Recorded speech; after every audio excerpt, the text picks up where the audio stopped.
In 3, 2, 1.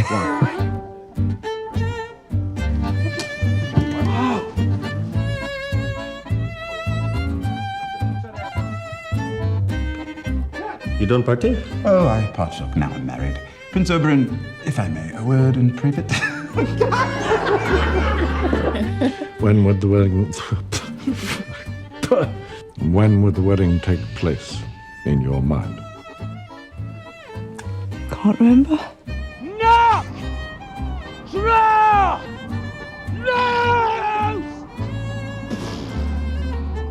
But now that I am imagining... Maybe you ought to put on a dress. To thank the gods for bringing to an end the recent... You made a sacred vow. I was trying to go back.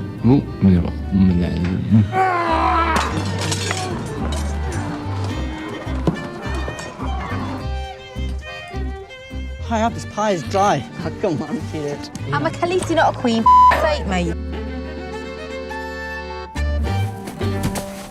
Perfect. Go, go, go, go, go!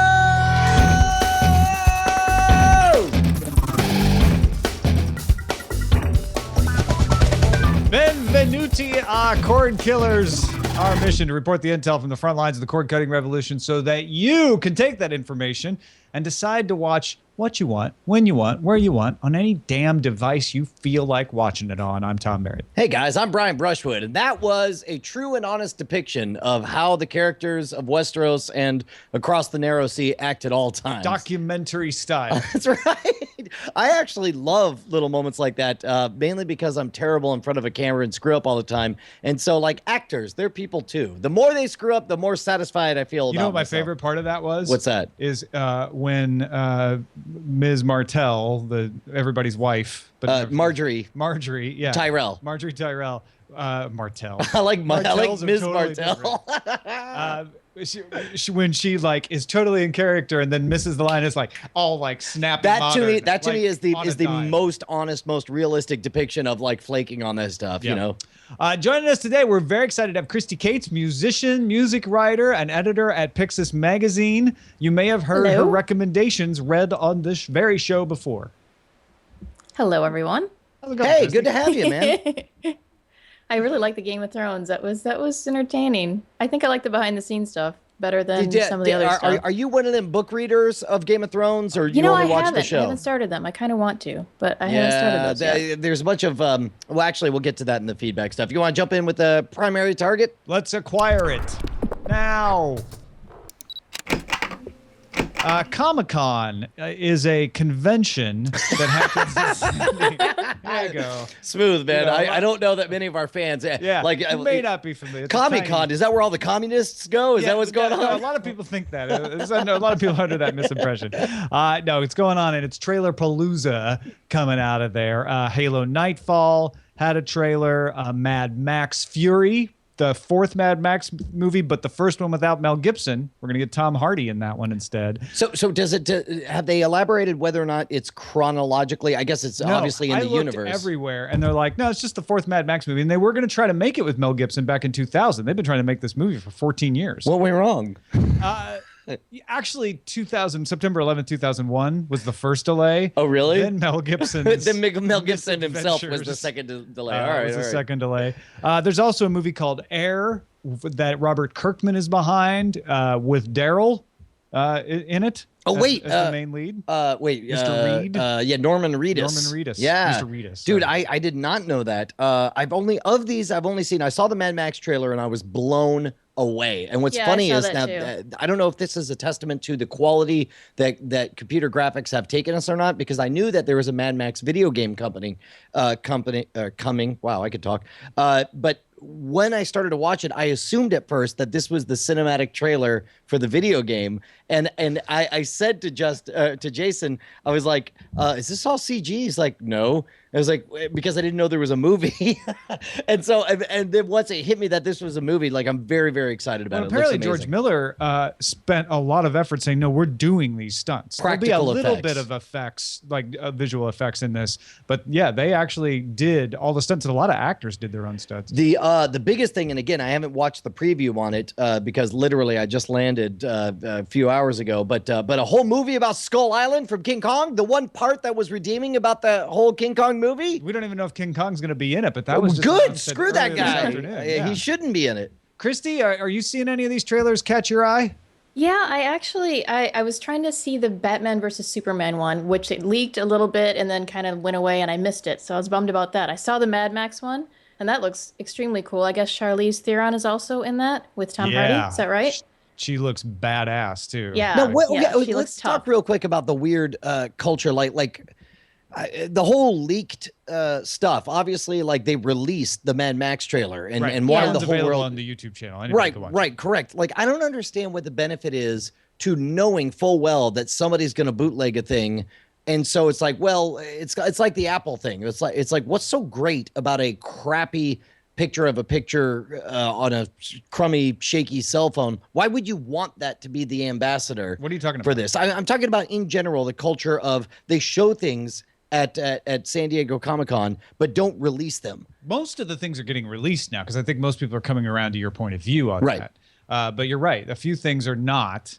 And I think it's because they feel like it's not ready yet. They're like, we can show a really forgiving audience this trailer, but we don't want it to be picked apart out there in the universe. You know, I wonder what they say in person. And in fact, if you're somebody at home listening who's been at one of these events, I wonder if because there are things that you could say that would prime the pump on this, that would actually get people excited and make them feel a moral responsibility to not leak it. And I wonder if they're doing any of that, or if they just show it and then people are like, also I'm recording. Is that what happened with the Batman Superman one, I'm guessing? That's the thing is I couldn't tell from the way it was listed if it was actually a legit trailer or not. And then when I looked at it, it seemed it was just somebody caught it with a cell phone or a camera, and then it got pulled really quickly. So I didn't actually see any of it. But I would like to see the actual Have we seen somebody trailer fake one of these big leaks, like actually go through all the effort to make a really good looking trailer and then intentionally project it onto their wall, have like 3 or 4 of their friends kind of sit there so their shoulders are in the shot and shaky cam it from behind?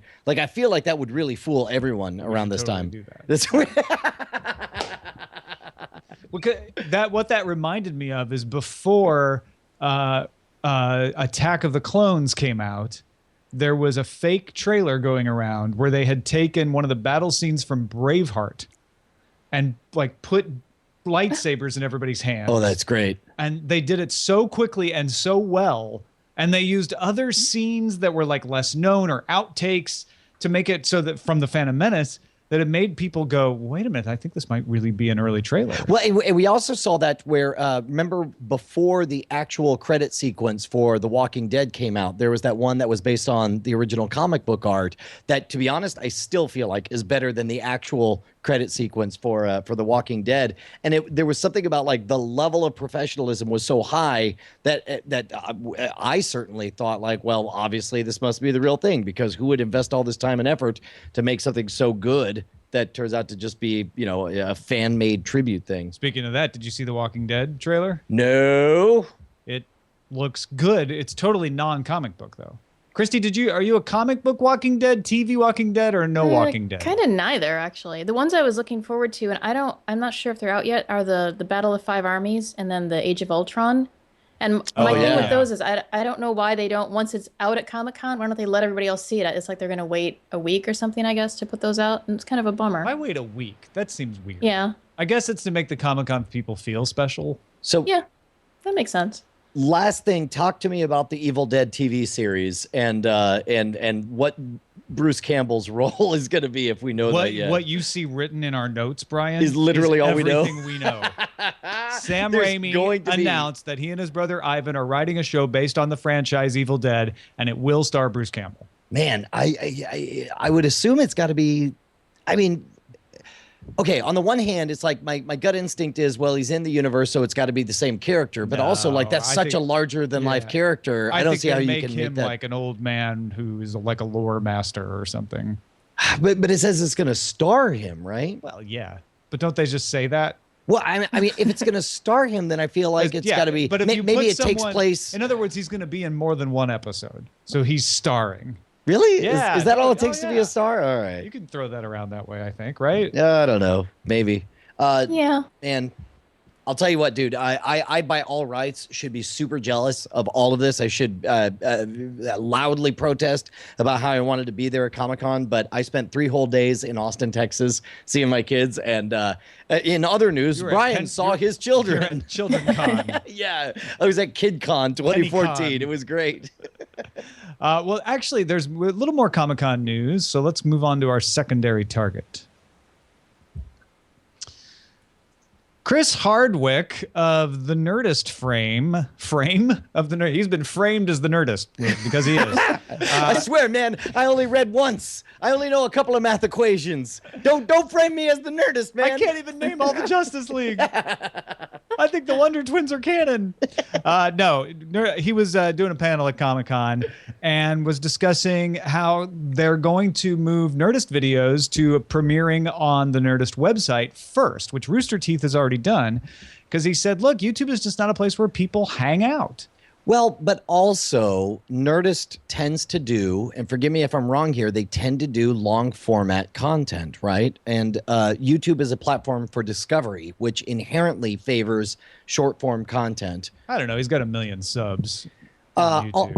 Almost 1 million. Let's not. It's 983,000. Now we need to. Do you have the number? Okay. Yeah. No, I peeked in on it earlier. But of course you did. How many does Hardwick have? Yo, Scam School's coming up on you, Hardwick. But the important thing is that I don't blame him. I mean, he talked about how the YouTube audience is notoriously caustic in their comments, which I got to admit is way less bad now that they switched to the Google Plus commenting system, which in all fairness does limit the raw feed of free speech that the old comment system had, but also makes it to where people don't want to take paper cuts on their eyeballs nearly as often. And he was talking about the stickiness too. Like a part of that drives people away, right? But he was also saying that people come to YouTube, they watch one video and they're out. Yep. He's like, if they come to my website, they're going to hang out a little more. Do you think that's true, Christy? You know, I don't know. It's like, I think it depends on what kind of content you're looking for when you go there. If you're looking to look at something really quickly and kind of get in and get out, then there's that. If you're looking for long form, I don't know. I guess it really depends on what you're looking to watch, I would think. And I guess the assumption would be if you're coming to watch a Nerdist video, you're more than likely interested in watching more videos from the Nerdist. Exactly. Yeah. So one of the things that I noticed looking at the Scam School numbers was an astonishing number of views. And this is clear both from the metrics they give you and also from the comments on there. An astonishing number of views come from discovery. They go to watch one video and that video ends, and then it just shows you that menu of like 9 other things, like click on one of these. They all have clickbait titles. And like over half, I think, of all the Scam School views do not come from subscribers. They come from people discovering or clicking on random links in there. And I wonder how much of that Nerdist does, because Nerdist is very much, it's a podcast network in a highlight platform. Yeah. Does that make sense? Like it's long form content that doesn't derive a huge benefit because the YouTube revenues are crap. Like the per video, it's astonishing. You got to make like 3 million views before you get paid like $2,000 or something stupid. And I think most YouTube viewers are not, because of what you're saying, they're not going to notice if a video is premiering on the Nerdist channel first, on the Nerdist website first before it comes to YouTube. Whereas the hardcore fans will notice and they'll go to the Nerdist. Right. And Rooster Teeth does like paid memberships where you get extra perks and this and that for becoming a member of Rooster Teeth, and you get better stuff. So I think it is a natural evolution of the platform for video providers who have found success on YouTube to say, okay, we've outgrown what YouTube can do for us.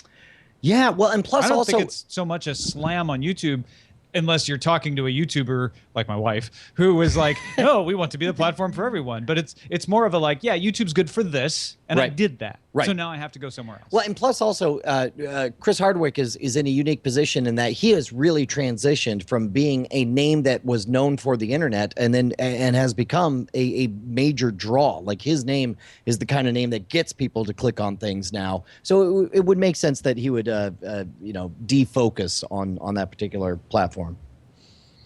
All right, let's take a quick break and remember the second battle of the Artois. in 1915.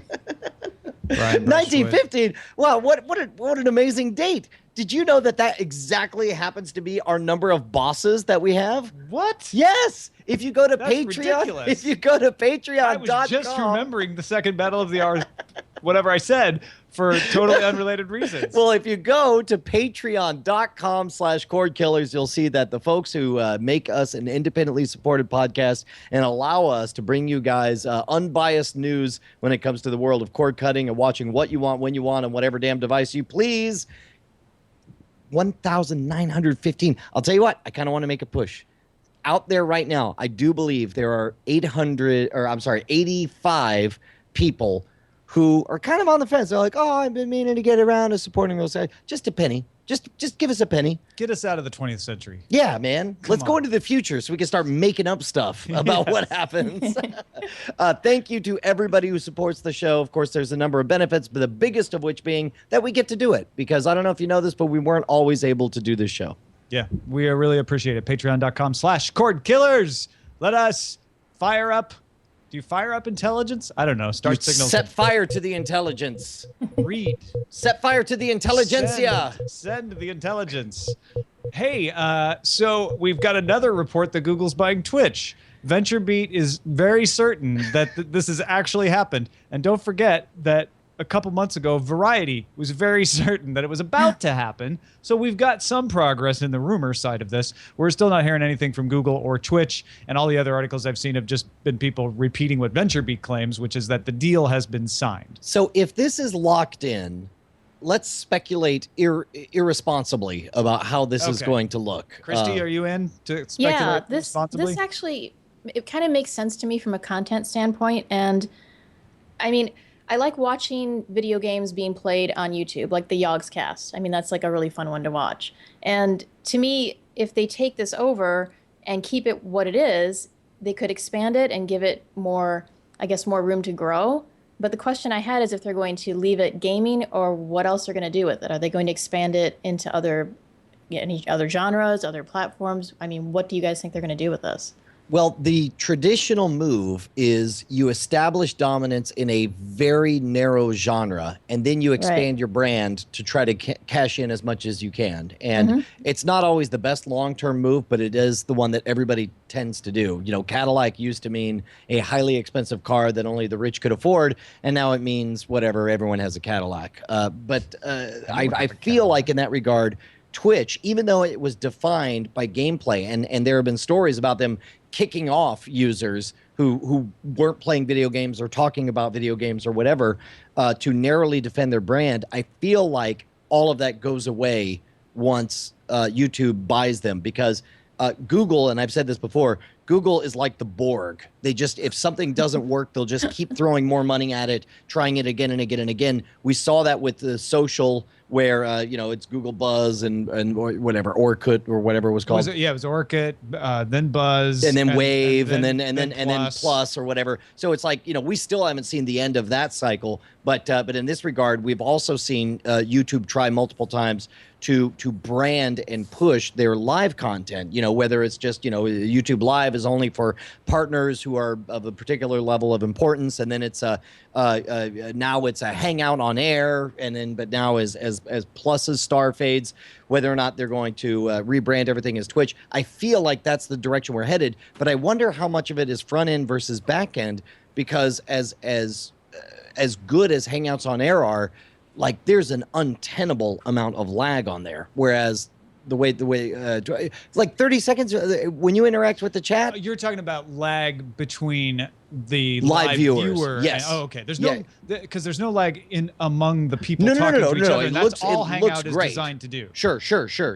But my point is like, of all the major streaming services, Twitch offers the lowest lag experience. But even then, it's too low, because most people streaming live don't care about that, and that's what I was getting at. I don't know if I'm over focused on that. It matters more on Twitch than it does elsewhere, I think. Correct. Yeah, because you don't want to say like, "Whoa, that was a great move 30 seconds ago that you did," but I don't know how much of that matters. I feel so. I guess that's my question to you guys. Here's the thing, and I'm probably jumping the gun and answering the question you're about to ask. Good. But Hangouts doesn't have a good lag time with the live audience because nobody cared, right? Everybody's like, all that matters is the lag between the Hangout people. Correct. But Google has the ability and the technology and the capacity to tackle that lag problem. Twitch may not.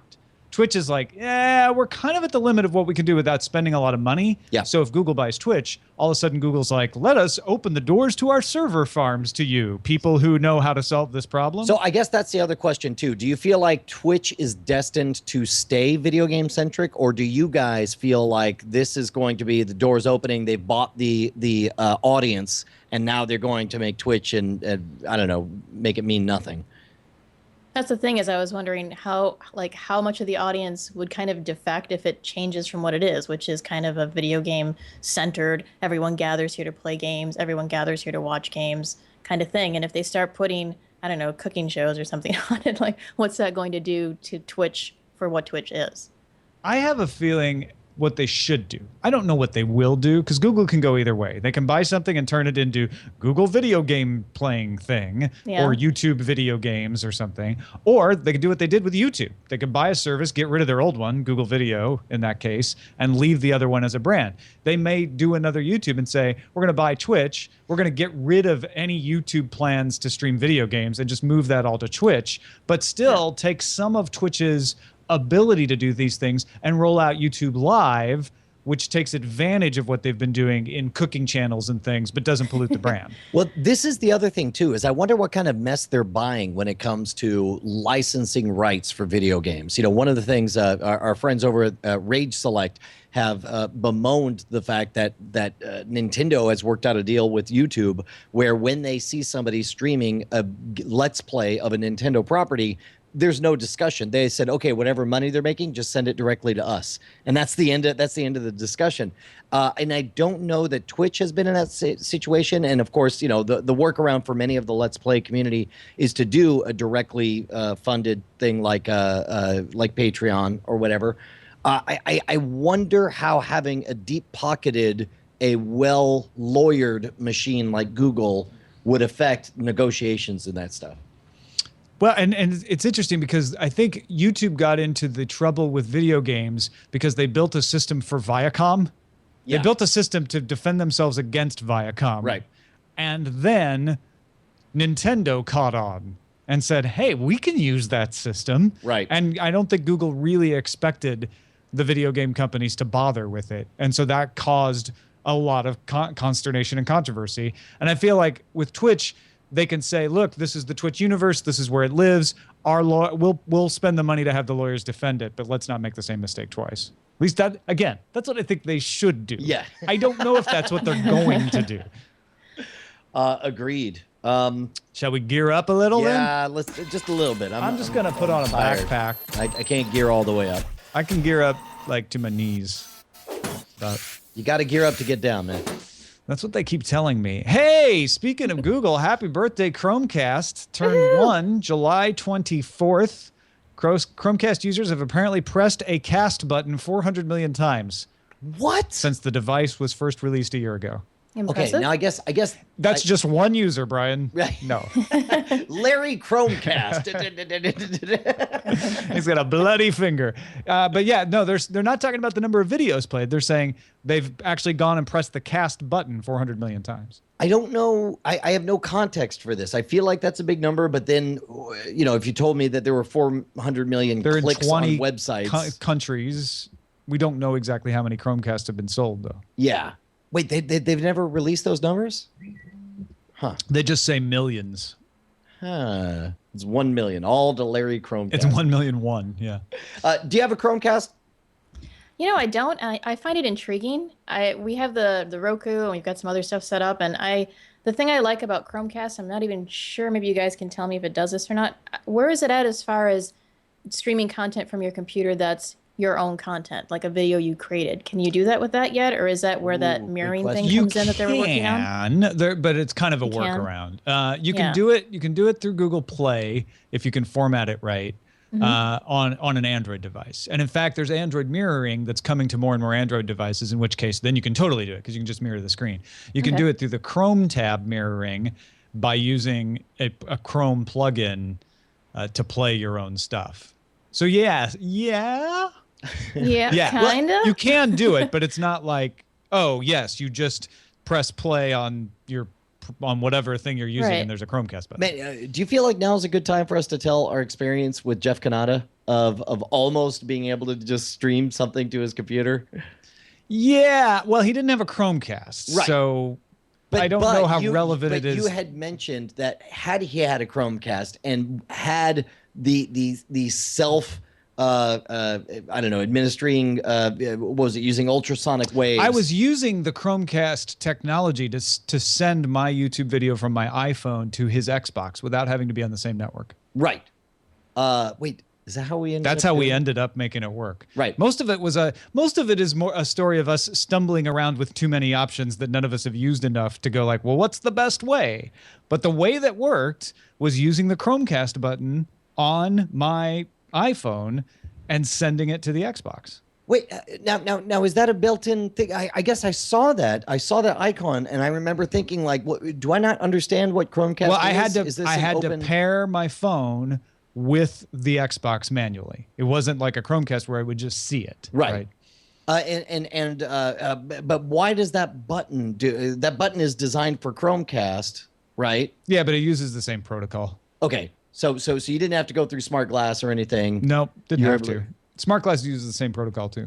Well, regardless, it was a freaking nightmare. I can Chromecast to my TiVo Romeo. It was a party killer. And for those of you guys who criticize me for saying that the next $1 billion is going to be made by eliminating 2 or 3 button clicks, it was those 2 or 3 button clicks that changed everything from being, I want you to see this thing, and it became a 20-minute quest to figure out how we can watch it on a screen. There wasn't one way to do it.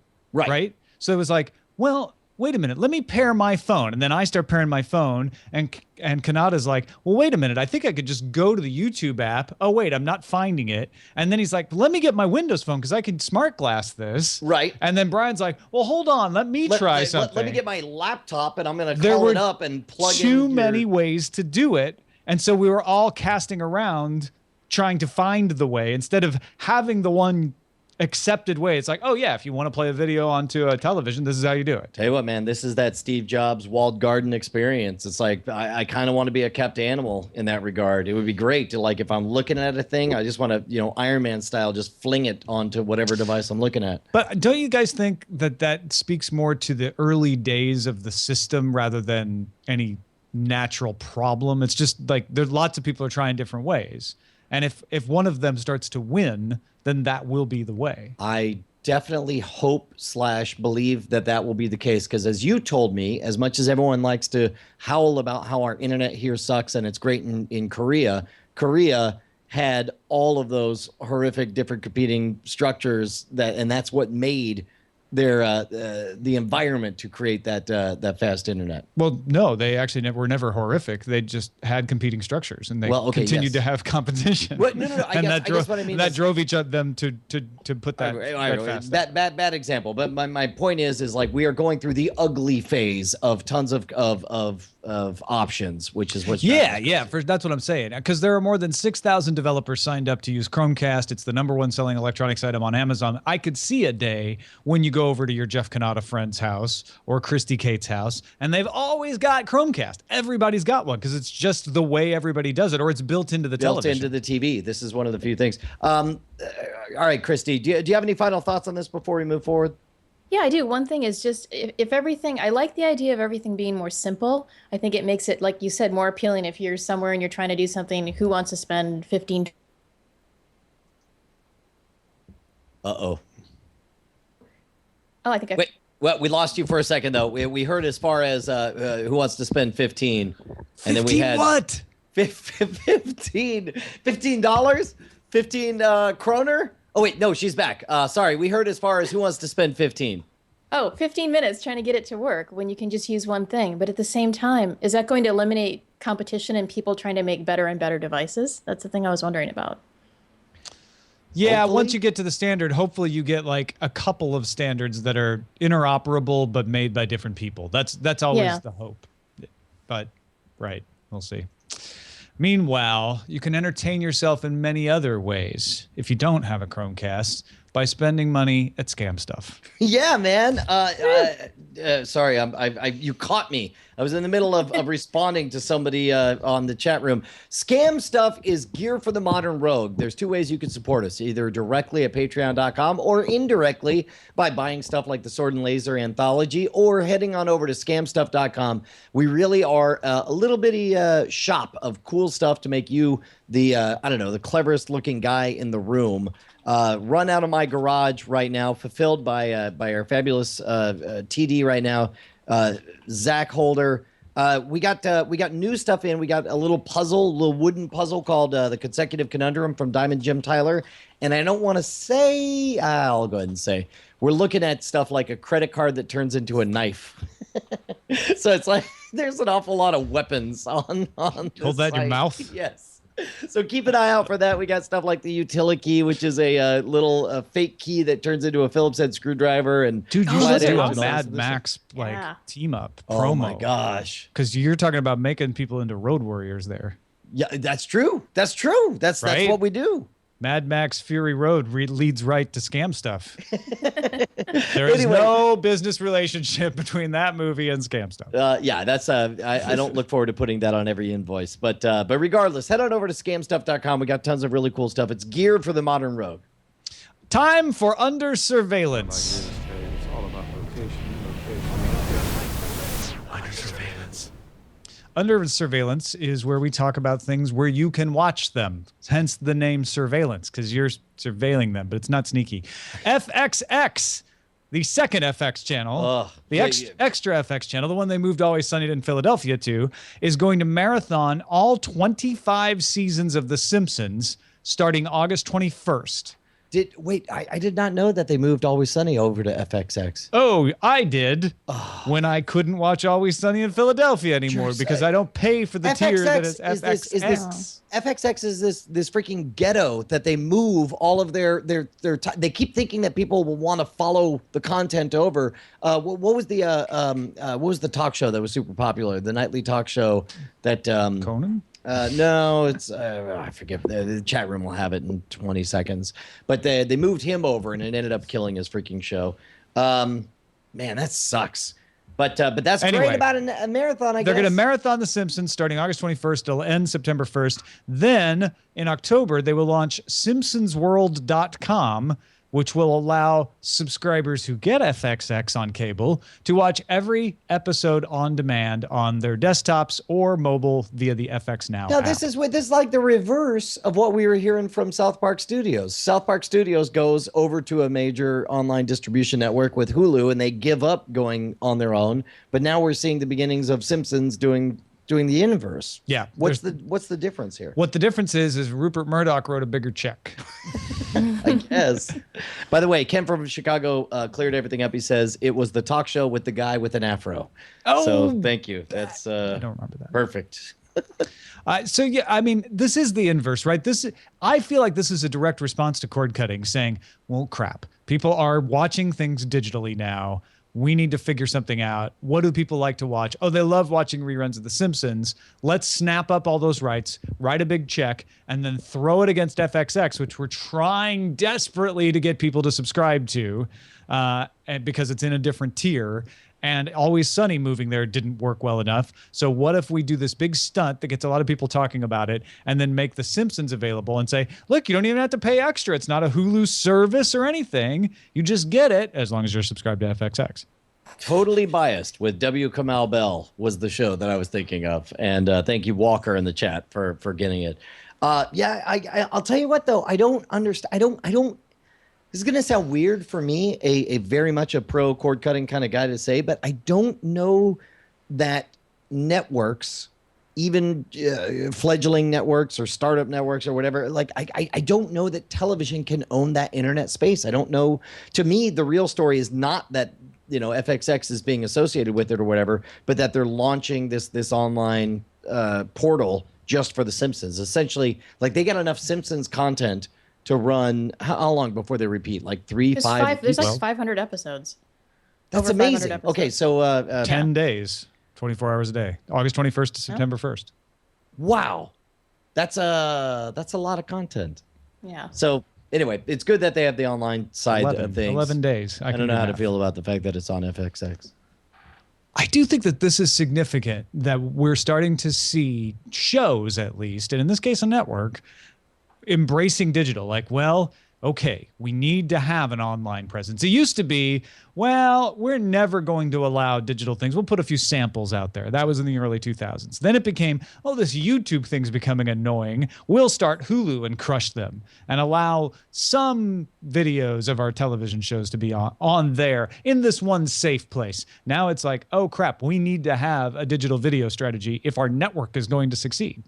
Yeah, which is so counterintuitive because like offering a way to watch it without ever going to your channel is a weird way to run a channel.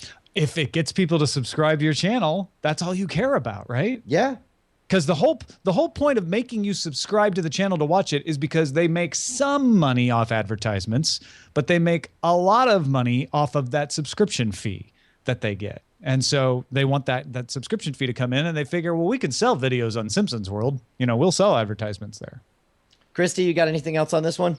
I wonder what the difference is as far as how much ad revenue they're actually getting from the online ads, because they do pop the ads in there when you watch a lot of these shows. You know, you've got the breaks, you can see the breaks right in the stream as you're watching it. Imagine, and I'm wondering, like, I would what the imagine they're difference doing is. some kind of syndicated buyout, right? Like they're not selling individual ads themselves at some kind of sensible CPM, right? Well, I don't know how FXX is going to do it on Simpsons World. I don't know. But what Hulu does is they have a sales team and they go out and sell the ads. And from what we've heard, they actually get a higher CPM than broadcast television, but they just have a lower number of eyeballs. Right. Yeah. Right. So when you got 10 million on a network, you'd have 1 million on Hulu. Interesting. Shall we move on to the front lines, sir? Let's do. Frontlines. So we have we're going to implement the frontline rule change. Yes, we have a rule change. People are all like, you don't spend enough time talking about the stories on Frontlines. So we're not going to change the format structurally. We're still going to give a minute. Because the idea is to prevent us from rambling on about a story that doesn't deserve it. Right. But now a new rule, instead of 1 extension apiece, we each get 3 extensions, which means theoretically we could just keep going. That way, if we really get excited about one, we can just keep talking about it. Yes, exactly. Let's start off with the first one. Netflix had their earnings report, made $1.34 billion last quarter. Billion dollars. I'm sorry, Double. Tom, it sounded like you said the word billion. I not did. Billion. They doubled their profit from last year.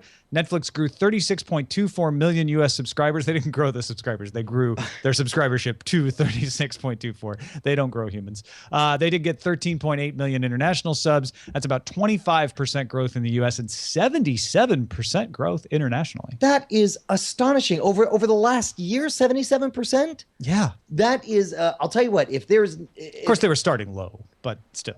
Well, but still, I mean, and Netflix is what, 17 years old now? Like they started in the late 90s. I want to say at least 15 years old.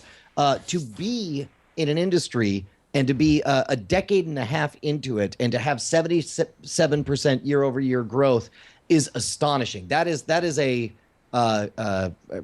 know what? I'll use my extension because I have so many of them. Christy, I mean, am I alone here in thinking this is an astonishing number still? No, I think it's incredible. And the thing is they keep adding countries to it. And I'm going to be interested to see how the growth goes with this. I have a really good friend who lives in Ireland who I kind of talked into getting Netflix, and I was all excited about it. Oh, it's great in America. You're going to love it. And he got it, and he was really disappointed because a lot of the content that he likes isn't licensed over there yet. So as they gain more license agreements, I'm going to be interested to see how it grows overseas because the numbers are already massive. So, I mean, it's going to be cool once the more countries they get, the bigger that number is going to get. And actually, Christy brings up a good point. Is this an indicator of a movement of the general populace, or is this an indicator of them capturing that percentage worldwide as they move into new markets? It's an indicator that they had a very small market. They had almost nobody in Europe at the beginning, and they didn't totally tank. I'll tell you who's tanked is Michelle Phan. No! Michelle Phan. Ultra Music is suing YouTube star Michelle Phan for $150,000 per song, alleging she did not have the rights to use 50 tracks in her videos. Phan claims that she had permission to use the tracks. DJ Cascade defended her. I don't know. The mere fact that it's a DJ defending her makes me wonder if this is like a remix kind of thing. And well, no, she used some of his tracks. Right. And they're suing her for that. And he's like, that's stupid. I love that she used my tracks, but he doesn't have the rights to it, and the label does. I'll tell you what, is this backlash, and this is what I wanted to ask you before the show, is this, and I'll take an extension in advance because I have so many of them. Is this a case that the high visibility of Michelle Phan, the fact that that YouTube is spending money to put their stars' faces on buses and all over the place, gives this perception that they're bigger than they maybe are, and as a result, because there's a built-in takedown, they could use the takedown system and work it out that way, but they didn't. They jumped straight to suing her for this thing. Well, it's hard to tell, and that's what's weird, is they didn't use the existing system to go after her, which you would think they would have. They waited. They let these tracks out there for a long time, and then they sued her. And Michelle Phan says, or at least her representative says, we had permission to use these songs. And let me tell you, I don't think it's saying too much to say that I have intimate knowledge of the fact that they're very careful about this sort of thing with people like Michelle Phan. So it's not like she would have just thrown these tracks up willy-nilly and no one would have ever noticed. I think there's a lot more to this story. Christy, what's your take on this? Well, from what I understand, she actually did note the artist on each video. So if you're going to go pilfer music to put it on something, you're not really going to credit the artist and be really careful about that, for one thing. And it's a difference in exposure, I think, too. It's not like she recorded the song and is making money off it that way. It's background music to her show that she's doing, which I believe is like a cosmetics shopping type thing. So where's the line for that? They really kind of slammed down hard on her for this. And that it seems weird to me that it's that extreme, what they're doing. I'll tell you what, man, I worry about it because I'm using my extension. Okay, now we're on Tom's extensions. So many extensions. I worry about it because like the opening to Night Attack and before that NSFW is a track from the band Kissinger named called Vicario, and I've known the lead singer of that group for like 20 years almost, and so I sent him money for permission for us to use it essentially as our theme just for that opening or whatever, but I'm sure that he's signed with a label, and I'm sure at some point that label might be able to make trouble for us. I wonder what the trickle down from all this is going to be. Yeah, I mean, she obviously got permission from somebody, and now the label's like, that wasn't good enough, or we don't care, or something. Yeah. Comcast is adding a Labs section to its X1 set-top box, letting subscribers test drive new features. One new feature that's coming is a personalized virtual video channel made of shows and movies from a variety of on-demand sources that will appear in the regular programming grid. I know it's Comcast, I know it's cable, but this is something I've been waiting for somebody to do. This is one of those things where it's like people, I'm sure there's some contingent out there bristling right now, like, oh, cable trying to horn in on our internet experience. It's like we are platform agnostic here at Cordkillers. And if it's the cable company that allow us to watch what we want, when we want, on whatever device we want, then that's fine by me. What about you, Christy? I missed most of that because my call dropped, so I'm sorry. That's all right. So we're just talking about Comcast creating a personalized playlist of on-demand videos. This is something I've wanted for a long time. Just like note what kind of stuff I like and give me a lean-back channel that'll just play me movies and TV shows. You know, with Comcast, who I'm not terribly impressed with lately, and we do use Comcast, I think if they can make that work, it'd be awesome. I think the trick's going to be making it work properly. Yep, agreed. Hey, man, there's a new host mode on Twitch TV that allows streamers to log off but keep the chat running while running video from another channel. Now, I have to assume that this means keep the chat running on the side, or I don't know if that's superimposed. Like, so your chat session doesn't close. You just go and switch to somebody else's live feed, and everybody can keep chatting. You can keep chatting with your audience if you want, and then you can come back and go live later. So this makes sense for Twitch because what it does is it drives them to discover other talented streamers and so on. However, it's confusing to me that like this doesn't seem like the best idea for you and your channel because you're just turning people on to a competing channel. Like, why not go into reruns? I can see this if I'm a member of, let's say I'm an esports guy, right? Yep. And me and Artosis are known to be buddies. And I say, I'm taking an extension. All right. And I was going to take one too, but you can spend yours. There's so many extensions. It's like a wealth of extensions. I feel like a woman with really long hair. No, now I've distracted myself. Yes, so I'm buddies with Artosis. I'm doing my online stream, and I'm like, hey guys, I got to go grab some lunch, but I'll be back. I'm going to put my buddy's stream on and let you watch him for a while, because I know you guys are all fans of him, and we're friends, and we're always cross-promoting each other. So watch what he's doing for a while, and I'll be back. And then it keeps people around because it's like, oh, okay, I don't have to change the channel. This is only on the desktop for now, by the way, not mobile. Right. But I don't have to change the channel. I can keep streaming. And then I know the guy that I wanted to see will come back in a little bit. What about you, Christy? What do you think? Yeah, that's logical. I like Tom's idea. It makes sense to me. It's like collaboration. Yeah, exactly. Yeah, I would like more options, but that's fine. Yeah, with it. All right, let's move on to book 3 of The Legend of Korra, not airing on Nickelodeon's TV channel, Brian. I know you're going to be sad about this, but I have good news. It will stream on the channel's website. Co-creator Brian Konietzko told the Comic-Con audience, pulling it off the channel and moving it to digital exclusively is part of the huge sea change in the whole industry.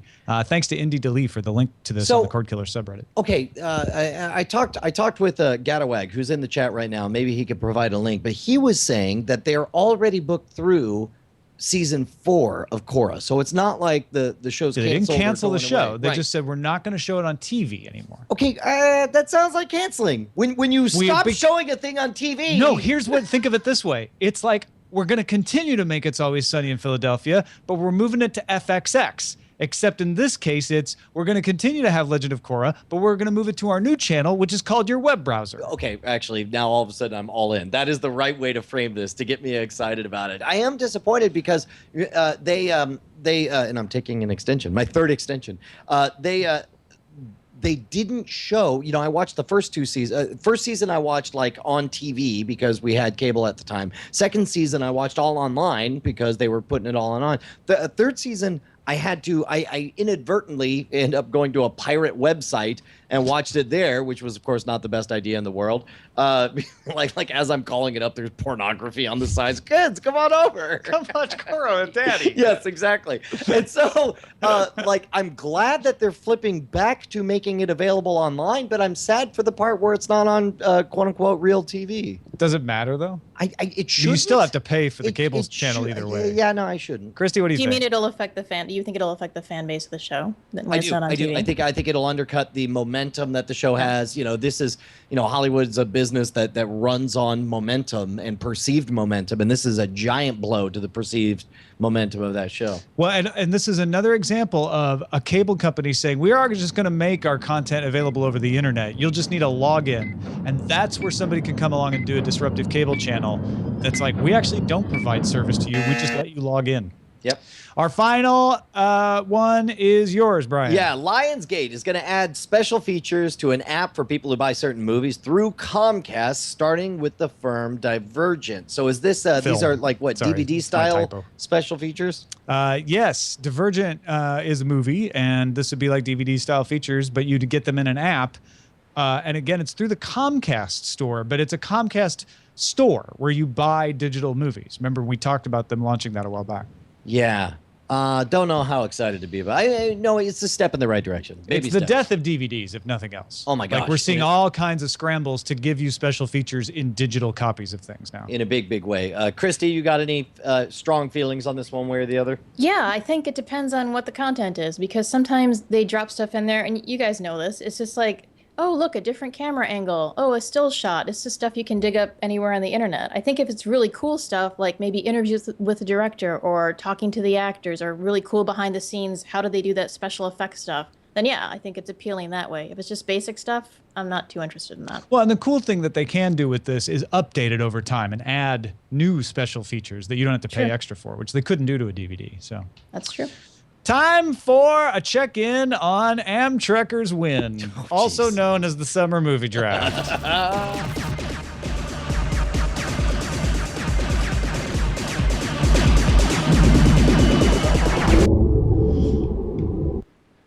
Man, oh man. Oh, he's giving the standing belly clap. It's all over. just sitting around waiting for the misery to end as Team Amtrekker ascends to $689 million. They have a $100 million lead. Wow. And with movies coming up, what's left? We got Get On Up. It's going to make no money from the morning stream. I think you need to refresh that page, Zach.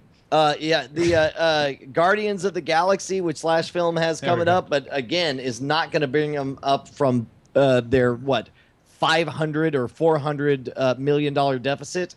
I think it's all over. I think that. I mean, mathematically, right? So no, Guardians of the Galaxy cannot make enough money domestically. We just know that. Get On Up from the morning stream could theoretically make $90 million and Amtrekker not make another cent. Well, we talked about this before. The only ads likely. I've seen for Get On Up have not mentioned once how good the movie is. All they've mentioned is yeah, but man, wasn't he a great singer? James Brown and also, was the best. I looked on the Rotten Tomatoes site today. It's out next week. Get On Up is out next week along with Guardians of the Galaxy. Get On Up has no reviews. Oh, that's always a good sign. Yeah. Where they refuse to show it in advance. Yeah, I guess so. I mean, I don't know that for sure, but you would think there'd be some reviews posted on Rotten Tomatoes. Yeah, so Slash Film picked up $29 million from Hercules so far. Of course, that's I believe that's Friday only. We're going to see a boost on there, but not enough to get them ahead. God's Money Bags, same thing with Lucy, making $44 million. But again, those are the two last place teams. They're not going to jump all the way forward here. So so we got 2 more weeks though. We got Get On Up and Guardians of the Galaxy next week. Teenage Mutant Ninja Turtles, the Night Attack film, the last week. Sex Tape only pulled in $26 million. Yeah. It did not perform. Not at all. Okay, Sex Tape couldn't get it up. Could not get its numbers up. What you said. Hey man, shall we talk about what's on screen? Let's do.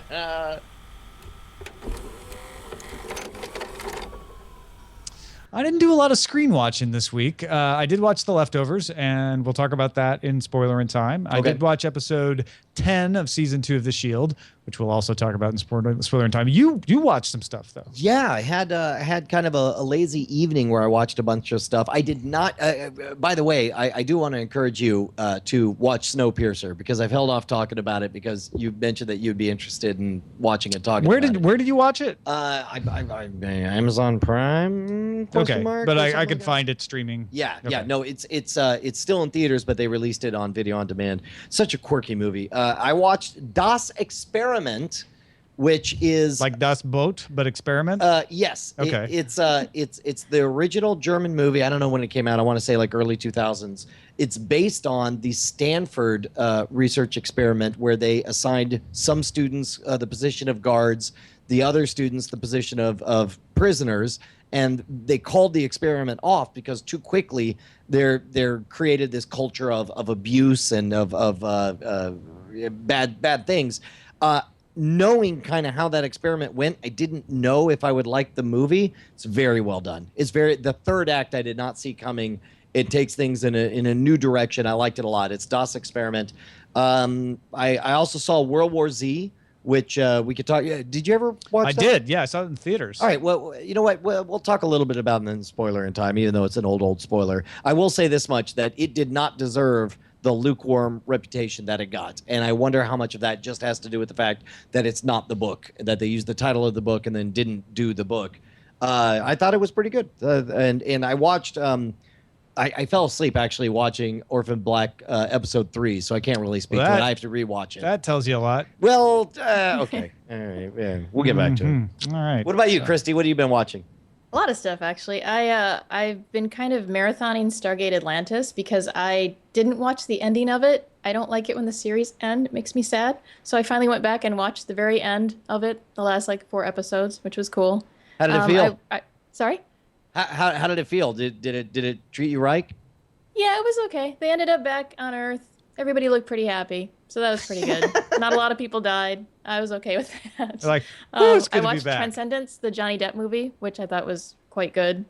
Interesting how they the general population was really quick to blame everything on technology and how they kind of wrapped that around. That was a good one. And then last night I saw Begin Again, which is that new musical by the guy who made Once. I don't know if you've guys seen Once with Glenn Hansard of The Frames. Actually, yeah. Yeah, I have no idea. I know nothing about it. I saw that in the theater. Really good. That guy. Stop. We'll have to pay royalties. Yeah. No one's going to be able to Content recognize ID is that. going to flag that. What are you doing? What if it did? That'd be so sad.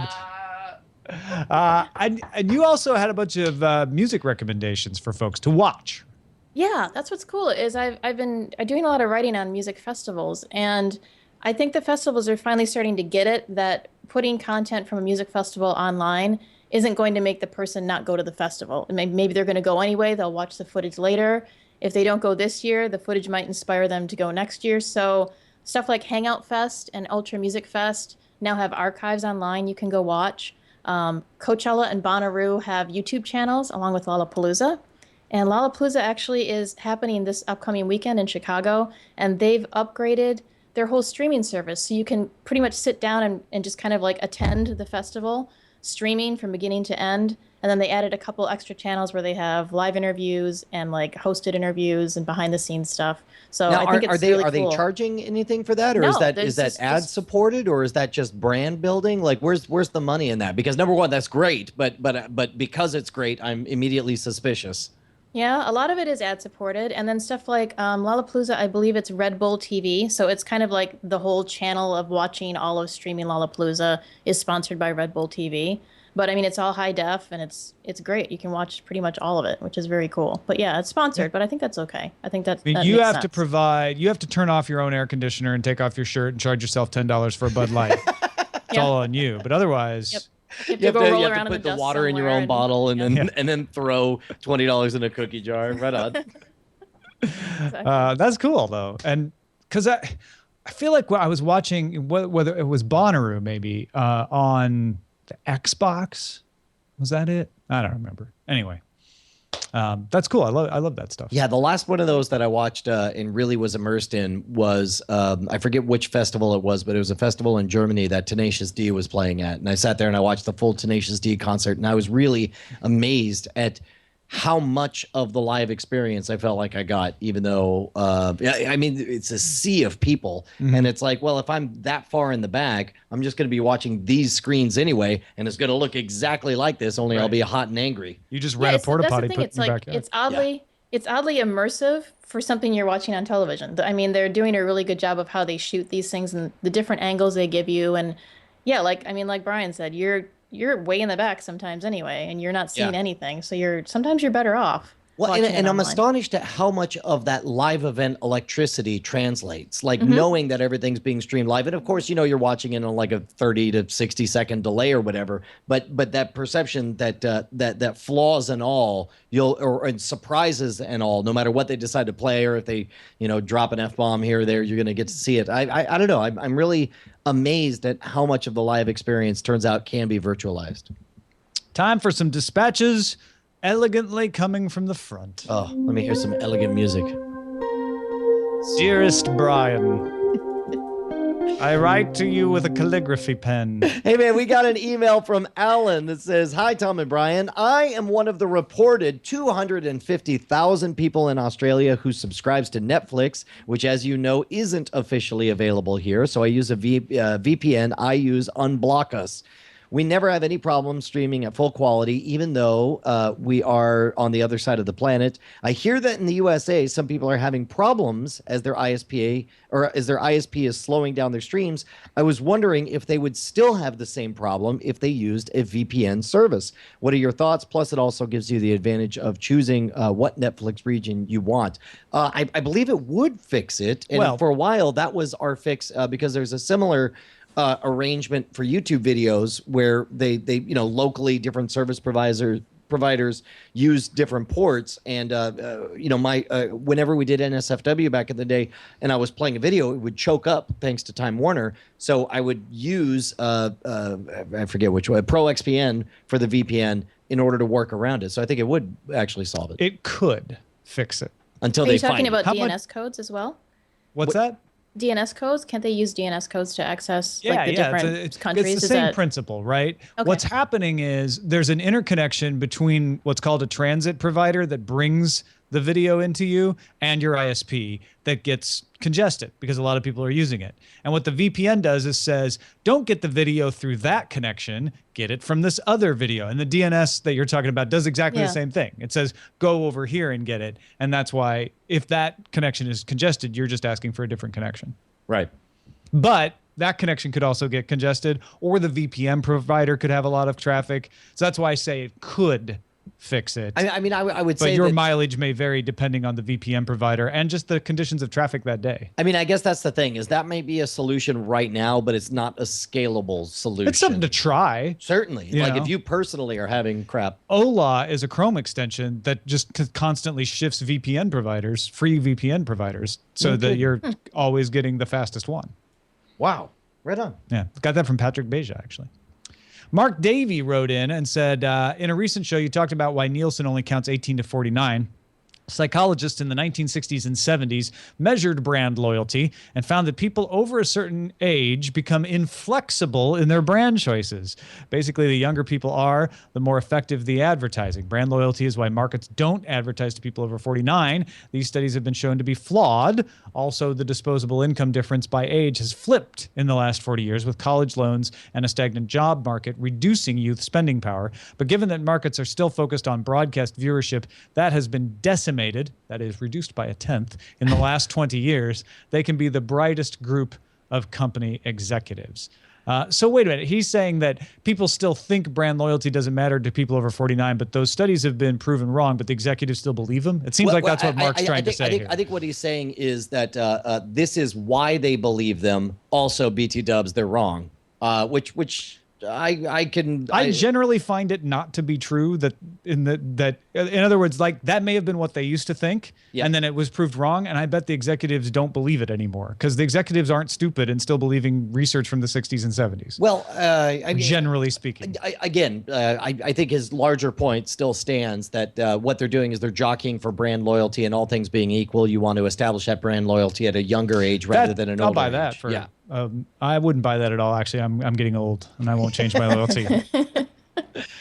David Nelson says that Ario's next workaround should be to rent me a 1 square inch apartment in the city, cram an antenna and sling box device and whatever additional tech is needed in however many feet tall apartment. Then they're technically just renting a pre-furnished apartment, totally legal. This is how I became a lord in England. Really? You became a lord? There's a service that like sells you an inch square plot of land, so you're technically, it's totally not legit, but anyway. Well, most of the apartments are that size in New York City, so exactly. That's the problem, right, Christy? You'd have to evict someone. You can't afford it. Is the problem? Yeah. That's how expensive the real estate is.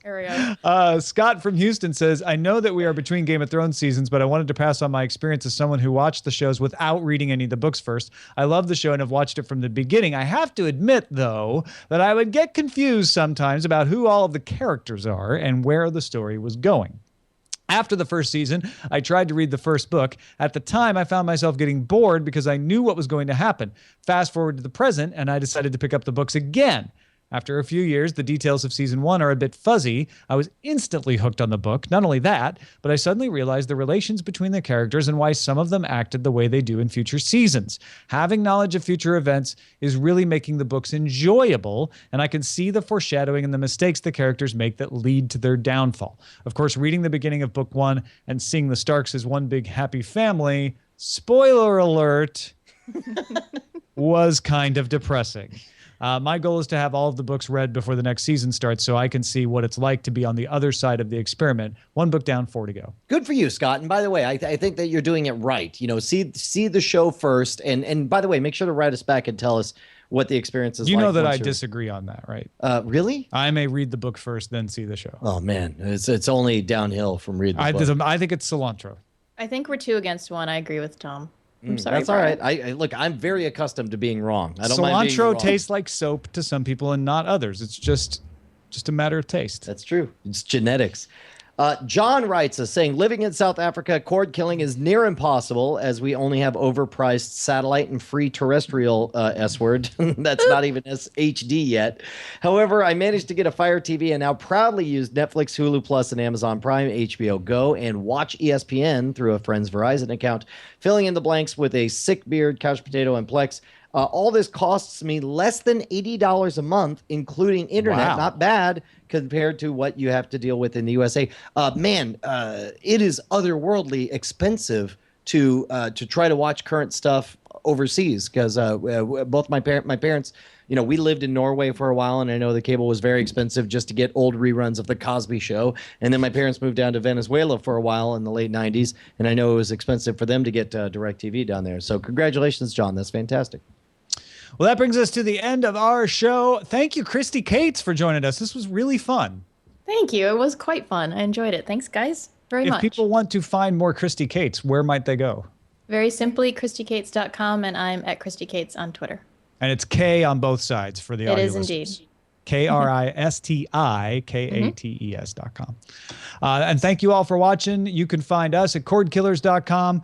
We're currently live on Sundays at 2 p.m. Pacific, 5 p.m. Eastern time until the end of Brian's extended vacation. And then like September? Yeah. After Dragon Con. Yeah. We'll head back to our Monday slot. Yeah. Again. It'll be good to be back on Mondays. So check us out, cordkillers@gmail.com. We will see you next Sunday.